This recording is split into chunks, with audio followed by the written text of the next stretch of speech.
Hello and welcome to the Happy Boy Farms training video.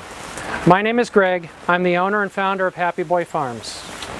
This video is going to cover all the steps required to successfully carry off and pull off a farmer's market professionally with gratitude for our customers and for each other, our employees. The video is going to cover how to be a successful marketeer. We're going to talk about safety. We're going to talk about how to build pallets. We're going to talk about teamwork, how complex and detailed farmers markets are, the fact that they're challenging but they're very rewarding. We're going to talk about customer service. It's all we can offer our people and our customers. When it comes right down to it, customer service is everything. If you have questions after this video, please check with one of your farmers market managers and they'll help you out. Thank you very much, and let's make 2017 the best year yet for Happy Boy Farms.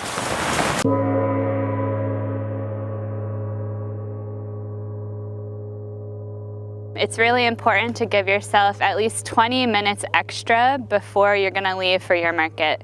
So first things first, you want to make sure you have the right truck.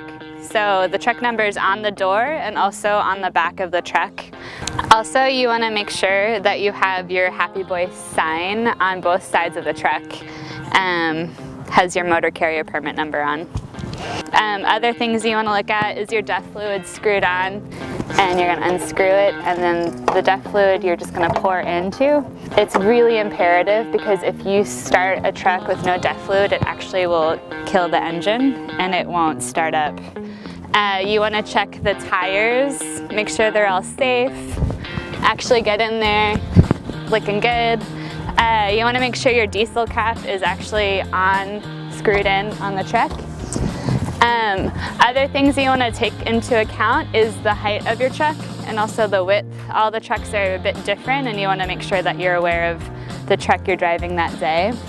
You also want to make sure that you're looking at all of your lights to make sure that they are not cracked or dislodged. So right here are your rear lights, so you want to take a look at those. When you're getting ready to load your truck, you want to make sure the liftgate toggle is pulled and engaged.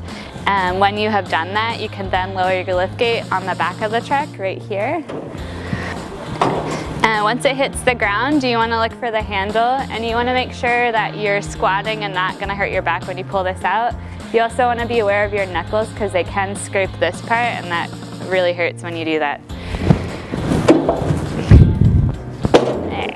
When you get onto your truck, the pallet jack is going to be tied to the side of the truck, which is how you always want to leave your pallet jack. You want to make sure it's secure and tied. When you get to the farm, it's really important to warm up your truck for at least 10 minutes before you leave. Also, when you return from market, you want to let your engine cool down for 15 minutes. That also takes into account when you arrive to a market and you're waiting to set up, you want to let the engine cool down as well. Things to be aware of the cab. Your registration and insurance will always be in the glove compartment. If you're driving a Hino, it might be above. So if you don't find it in the glove compartment and the Hinos look above. Other things to be aware of, the fire extinguisher is going to be behind the driver's seat. Also, there should be a first aid kit and also emergency triangles behind the passenger side. If you're in an accident, you want to call a manager immediately and/or Greg. You also want to make sure you take photo documentation of any damage that is done, and you want to collect the insurance information of the other people involved in the accident. There's a mileage log in each truck. It's a notebook, and you want to make sure you fill in the beginning mileage and the time that you're leaving. This is to be safe in terms of when you're pulled into the weigh station. Legally, we have to document how many hours our drivers are driving and making sure that they have breaks before and after their shifts. Other things to pay attention to is each cab is designed a little differently. You want to be aware of where your hazards are. You want to be aware of your lights. Make sure that your mirrors are adjusted for where you're sitting and that you can see everything. You can also move the steering wheel to make sure that you're in a comfortable position while driving. Other things to take into account are if you are in a truck that takes DEF fluid, always look at the console to make sure that you have a full tank of DEF fluid as well as a full tank of diesel. You don't want to leave the farm with half a tank because you're definitely going to have to get diesel on your way back. This room is where you're going to start and end your day. When you get to the farm, you're going to want to walk in and check the keyboard. So if I was working Berkeley, I would see that I'm in truck 9, so I want to sign my name in, and then you're going to grab the key where it says truck 9. Also, once you have your truck keys for your market, you're going to want to walk over and grab your load list and cash bag, which are going to be in this corner right over here. These are labeled accordingly to your market, and then also down here is your safe where you're going to get your starting till for your market. If you're aware that you have a special order, most often they're going to be with your load list, but if for some reason they are not, they're probably located in this basket right here. So you want to make sure that you have your invoice before you leave the farm. At the end of the day, you're going to come back, take your key, walk over here, and then once you turn the key in, you're going to erase both your name and the destination. On weekday markets, when you arrive to the farm, your truck most often will be loaded, but it's always really important and smart to check to make sure everything is on the truck that you need. Before you leave for the farm, you want to make sure that you have your table pallets. You want to make sure you have the right amount of Easy Ups. You want to make sure that you have your kit with your certs and scales and your CCOF sign. You want to make sure you have umbrellas, cement and buckets for windy days. You also want to make sure you have the correct pallets, so make sure that your pallets actually match the market that you are working. When you are loading the truck, or if the truck is loaded, you want to make sure that the heavier pallets are more towards the cab. This helps in general with like truck health and safety. If you have more weight towards the back, you're more likely to fishtail, or the tires are going to be more compromised if you have more weight towards the back. Other important things to take to a market are a broom. You want to make sure you have plastic bags. You want to make sure you have plastic wrap for wrapping pallets at the end of the day. And also, I like to take a few extra harvest crates for compost and or, return produce for the end of the day.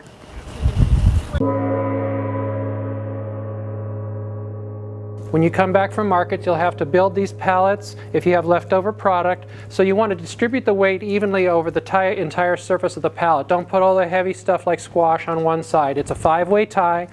We're going to build it so you know how it's done. Also, when we do have onions, because we have dry onions during the summer, make sure that the onions are always on the top, because we don't want product that's wet like broccoli or whatever it is, wet product on top of the onions. We want to keep the onions dry, they have to stay on top.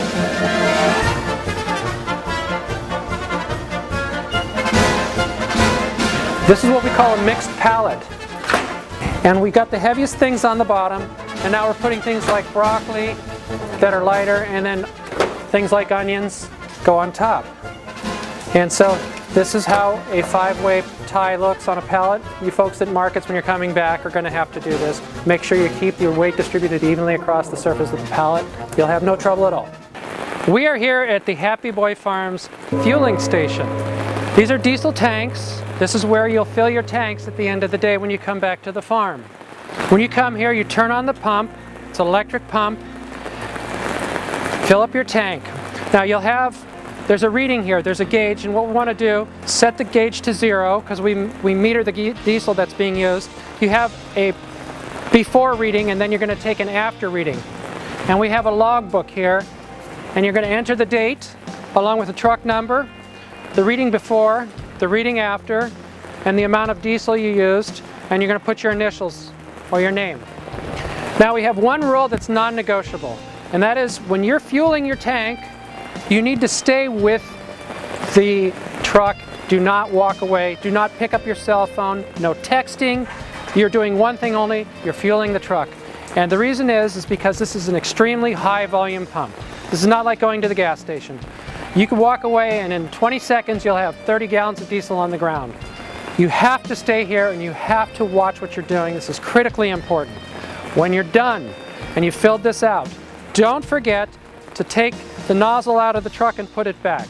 Every year somebody drives off with this in the truck and this whole apparatus is ripped out and dragged down the road. We don't want that to be you because you're going to look stupid. We don't want that because you're not stupid. Okay? The last thing you want to do is put your book away, shut off the tank. Don't forget to put your diesel cap back on.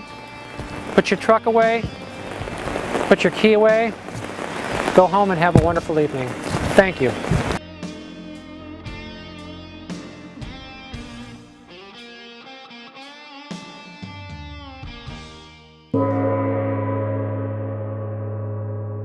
After you set up and you have any extra produce that doesn't fit on the table, you want to create a pallet of all the extras because you have to follow the code to have everything 6 inches or higher off the ground.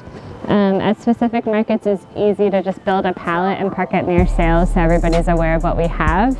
At other markets, you might just have to take a bunch of extra crates and stack everything up on an empty crate under the table. So it really depends on your market setup and how much space you have. Hey, I'm Sebastian. I work at Happy Boy. I've been here for 10 years, and I'm going to tell you about the signs. This is the CCOF sign, and you put it up every day so that as people are walking down the aisles at the market, they can see very easily that you're organic, because people want to buy organic. This is the certs binder. It has all of our certifications in it from the state saying that we are organic and our fields have been tested. We are legally required to have this posted at all times that sales is happening.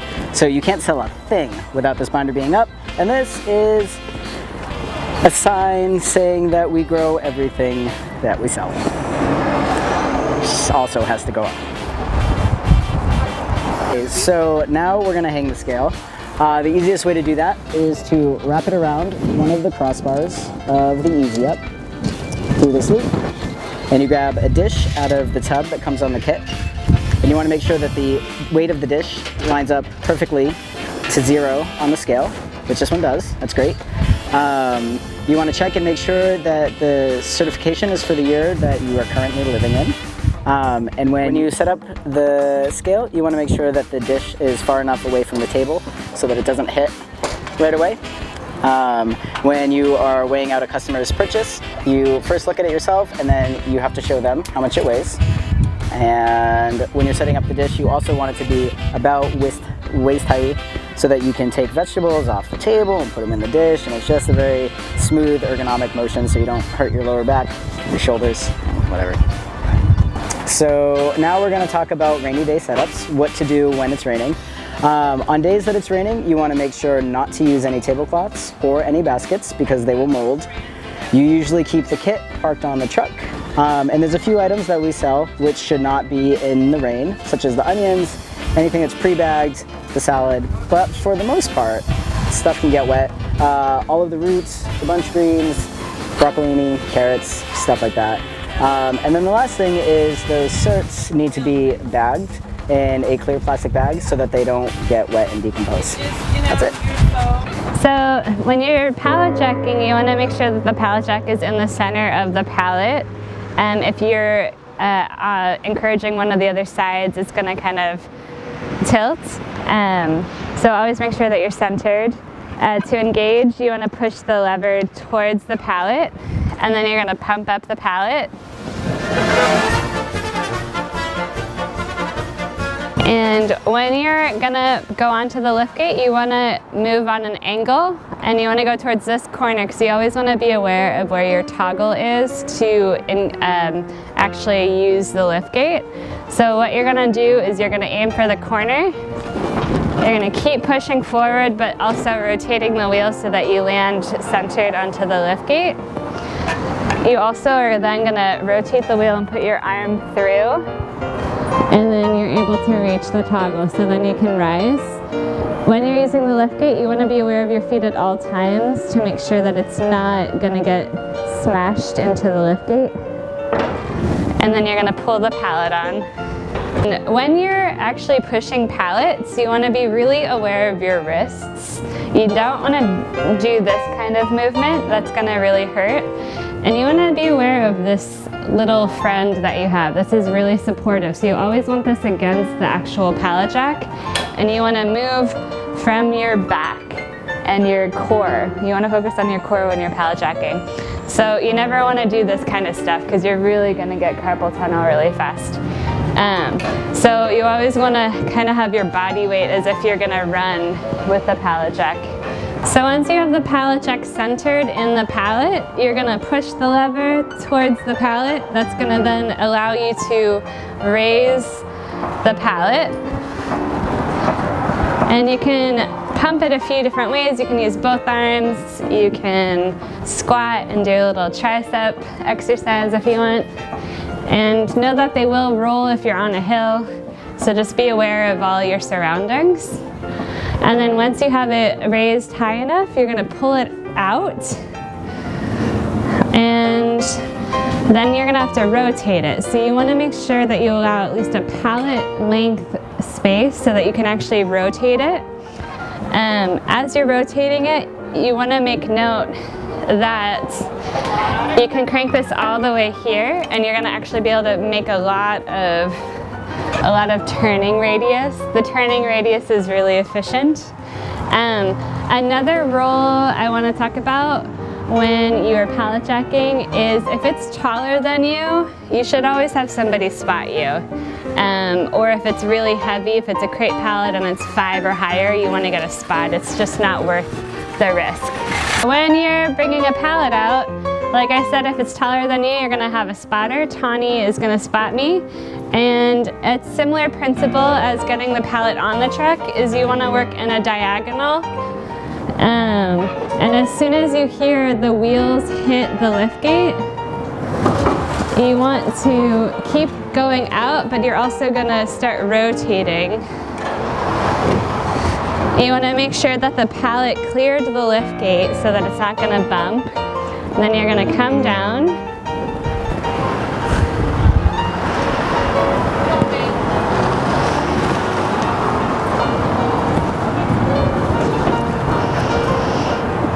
And then once the liftgate hits the ground completely, you're going to come off the liftgate. Your spider will help you pull it off. And again, keep the support out. All right, there you go. Oftentimes you're going to have special orders at your markets, so you want to be aware of that, and if you do, you want to make sure that you have your invoices. There are 2 kinds of invoices. There's the COD, which means they need to pay that day, whether it's cash or check, and then there's also Net 30, which means they're on account, and all you need to do is obtain a signature from them. When you fill out the invoice, you want to make sure that you keep the top copy and you give the customer the bottom copy. Another thing that can happen while you're working a market is a restaurant or a chef is going to want to buy a bunch of stuff off the table. And this is very dynamic and depends on how much you have of the product, what they're wanting to buy, what's the weather like. So a lot of times it's good to check in with the manager before you do a big purchase to make sure it's okay. But a lot of times you're not going to give them wholesale price, but you will give them a discount. And it really just depends on the quantity and what the day is like. One thing that may happen while you're working market is the ag or state health inspector may visit you. Things that both of them will be looking for are they're going to look at your certs to make sure that everything on the tables is indeed updated on our certs. They're going to be looking to make sure the CCOF sign is up. They're going to be looking for the We Grow What We Sell sign. They're also going to be looking at food safety, making sure everything's elevated 6 inches or higher off the ground. If you're sampling melons or tomatoes, they're going to be making sure that your wash system is efficient and sanitary. And mostly they're just making sure that everything is updated. So you just want to make sure that everything is accessible and help them out. And if you need any additional help, you can call your manager. Hello, I'm Tawny. I work for Happy Boy Farms, and I'm going to talk for a few moments about our customer service manifesto. I spoke with Greg, the owner, at length yesterday about his hopes and dreams, how we interact with customers, and here are just a few things to keep in mind when we're running sales at farmers markets and engaging with customers. Number one, no cell phones, no texting, no exceptions. I know this is difficult to do. Hold on a second. I know this is difficult, but we should try to do it. It's only a few hours of our day, and if we can do that, I think our customers really appreciate it. It's a disingenuous way to interact with folks when you're texting and also taking their money. So no cells, no cell phones, no texting, no exceptions. That's rule number one. Gets a little more lighthearted after this. Number two, making eye contact with customers and recognizing them when they walk into the stall goes a really long way. It begins an interaction, it begins a relationship with that customer, and it makes them feel valued. So making eye contact, saying hello to folks when they walk into the stall is an excellent way to engage customers. Number three, this one has to do a little bit with pride. But when a customer asks you a question and you don't know the answer, it's totally okay. I definitely don't know all the answers to questions. If you don't know the answer to when something is in season or how long something will keep in your fridge, just say so. Ask somebody else on staff. Our collective knowledge is pretty great here at Happy Boy. And if you don't know the answer, it's not a big deal, just say so. It's better than making up an answer. Number four, I think we're on. Is maybe the most important part of interacting with customers. Be cheerful with them, engage with them, talk about how they're going to use the product at dinner. And we think that if you're enjoying yourself at work, which running farmers markets and working with the awesome Happy Boy crew is a lot of fun. If you're enjoying yourself, you're going to be cheerful, you're going to be helpful, you're going to serve our customers really well. And that's really important. The last thing I want to mention, which ends up being kind of a balance between enjoying yourself and really working hard to serve our customers well, is keeping an eye on the line. If the line is getting really long down the stall and you're out and maybe stocking carrots, you should probably pull off and go and help your fellow team workers get through the line so that customers can get on with their day.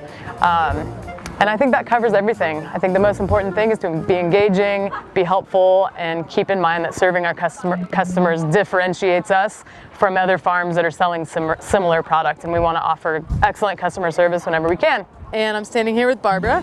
Hi. And she's a customer at the North Berkeley Farmers Market.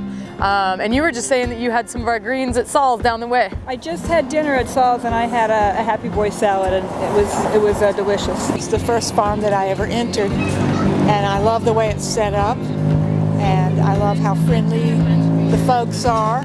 They tell you everything you need to know about not only the vegetables themselves, but when they're delivered, when they're picked, and even how to use them. And then I like the inspiration of seeing beautiful vegetables and good food out and about. So like today I was walking through and they had pre-bagged greens for frying, and I thought, Sunday dinner, black eyed peas, fried greens, ooh yeah, sausage, okay, we're set. Yeah. What time is dinner? And I depend on this particular farm for my greens because they're just superior.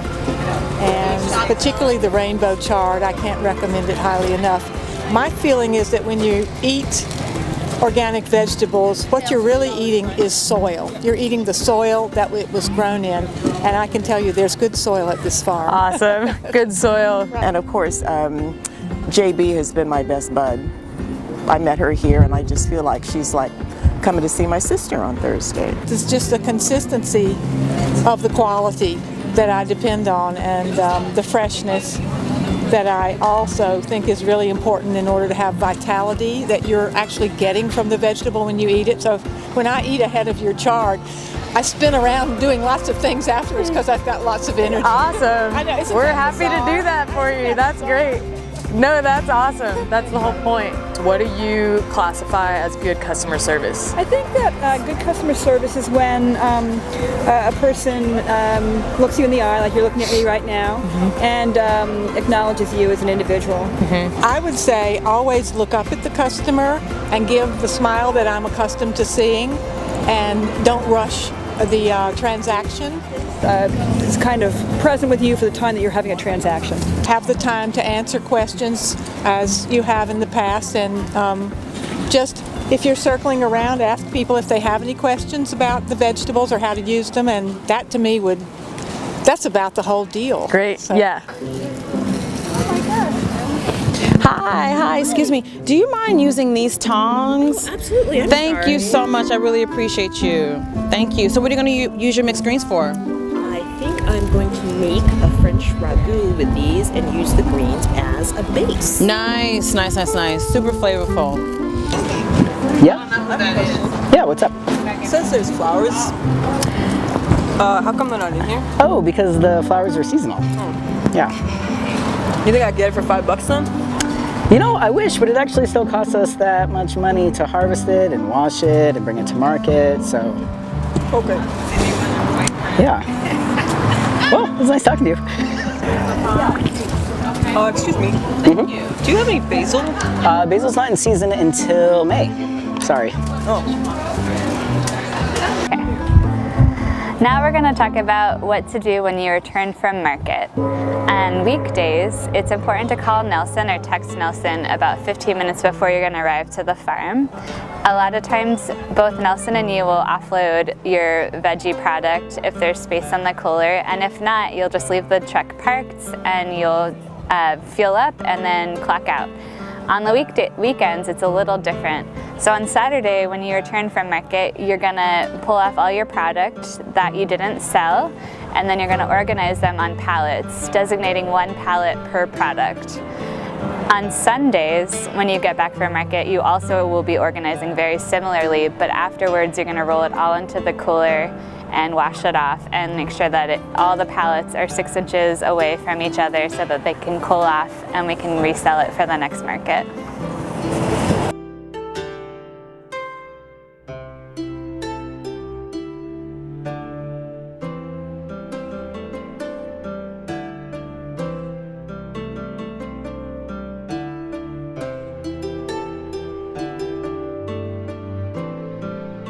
Hi, I'm JB from the... There's no flowers in this. Because the flowers are seasonal. Oh yeah, hey. Yeah, what's up? How come there's no flowers in here? Because the... Sorry. Yep.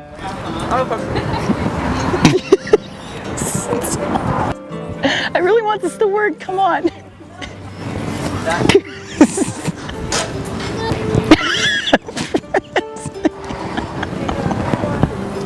Okay. No money and labor, and it's just not sustainable to discount it. Can I have some basil? We got way further though. Oh my god. Hopefully this comes somewhat naturally to you. That was a terrible way to end it.